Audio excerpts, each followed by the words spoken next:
شركة صناعات بلاستيكية بنشتغل في البلاستيك البوري ايثيلين. بالنسبه نعمل استراتيجي للشركه، اول حاجه بتكون الفيجن. الاتش ار مانجر، تحتيه طبعا اللي هيريبورت ليه الاتش ار سبيشاليست. اكتر موقف بيوترني في شغلي عامة لما يجيلي ريكوست بتعيين عدد في خلال مدة معينة، والوضع ده ايرجنت، فبيسبب طبعا ستريس عليا. فعشان نبدأ الكلام ده ونوضح الدنيا، وتعالوا معايا في رحلة نبدأ ندور على الشخص الصح في المكان الصح. بعد الريكروتمنت وبعد الاعلانات اللي احنا عملناها، حطينا الرينج المرتب اللي بيه طلعت معانا ب 65 في 65، اللي هو المفروض السالري بتاعه بيكون من 6500 تمام لحد 37500. انا ما بحبش اللي يشتغلني ولا اشوف تقييم اداء اللي انت عامله بشات جي بي تي كوبي بيست، حتى كمان بالاي كيو من ست تشيل العلامه تعدل تفهم انت كاتب ايه، ما عملتش فيه حاجه.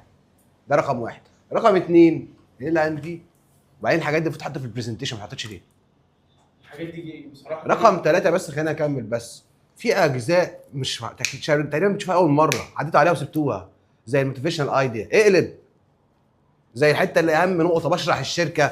حضرتك بتتكلم في شركه ولا في مصنع؟ عشان ما فهمتش. دي شركه ولا مصنع؟ انا عارف انتوا طالعين قوي جروب، بس ما ينفعش قبل ما ابيع البيعه لازم اقتنع ان قدامي يفهم البيعه ماشيه ازاي. انت ما عملتوش ده.